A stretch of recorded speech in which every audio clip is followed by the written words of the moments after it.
Assalamualaikum warahmatullahi wabarakatuh. Alhamdulillah, syukur kita kehadrat Allah SWT kerana dengan izinnya dapat kita bersua lagi pada pagi ini. Semoga saudara-saudari sekalian berada dalam keadaan sihat walafiat dan berada di bawah lindungannya.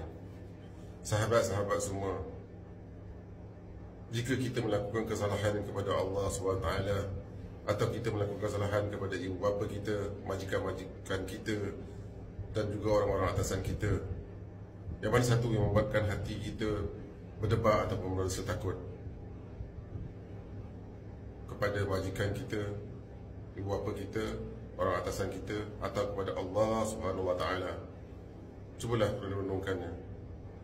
Allahumma salli ala Sayyidina Muhammad wa ala ali Muhammad. Assalamualaikum warahmatullahi wabarakatuh.